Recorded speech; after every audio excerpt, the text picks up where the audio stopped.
And so, ladies and gentlemen, we have arrived to this, the start of what will become two good movies of awesomeness, one failure. So how does this one stand?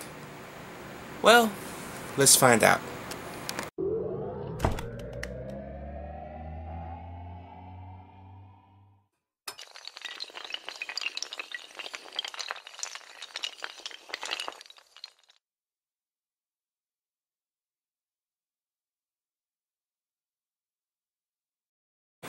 Underworld Rise of the Lycans is now the first movie in the Underworld series, and the prequel, of course, to the Underworld franchise. In this movie basically follows the setup to what will eventually become the first two movies, but we get a little bit of insight into all that as well. So basically the plot revolves around Victor, of course played by Bill Nighy in this movie, who is the leader of the vampires, okay?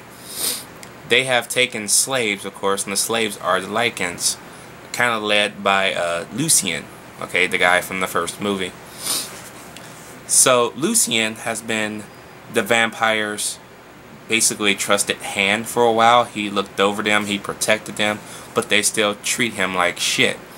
And to the point where he and Sonia, the daughter of Victor, kind of breaks a little bit of rules. Lucien has him punished and then thrown in jail. Lucien then decides to go to throw a rebellion against Victor, of course.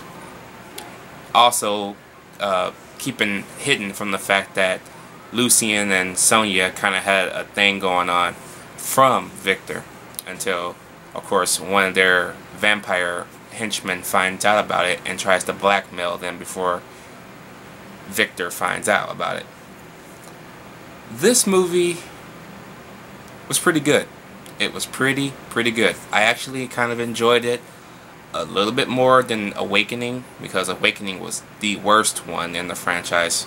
So, yeah. But I actually kind of enjoyed it. I like the acting in this movie. Granted, Kate Beckinsale is in here as the narrator, and at the end of the movie, of course, if you know this already, it's been out since 2009. But the girl that plays Sonia, she does okay. Problem is, she doesn't have that impact that Celine has. You know, I didn't really feel an impact from her. She's just there to get the aspect of the story down and basically die. That's about it. That's about it for her. Lucien, however, the guy who was in the first movie but didn't have a lot to do in that movie, actually is the main focus here, and he actually does a great job. It was good to see him again too after all those years. Basically, since this was like what, 7 years since the original film, so it was actually pretty good to see him in this movie again. And of course, that big bald-headed black dude from the first movie's back in here again. You know, the one that talks like this throughout the whole movie.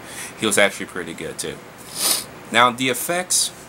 It's 2009 now, so some of the effects are still practical, but a little bit of it you can tell is CGI. Some of the Lycans are CGI in this movie, which kind of sucks, but I can see why they have to be CGI, especially for the ending of the movie. I can understand that part. You couldn't have that many guys running around in prosthetics.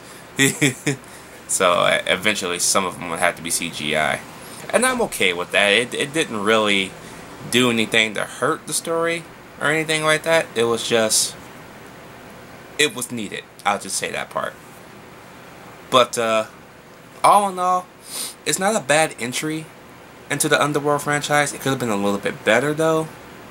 So I'm still sticking to my guns that the first two are the superior movies in the series so far. But this one's a close third. So I'm going to give Rise of the Lycans a B. Let me know what you guys think about Rise of the Lycans down below. Did you like it? Did you hate it?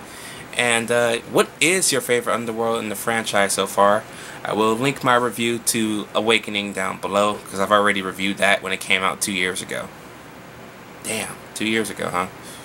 Or is it 3 years ago by now?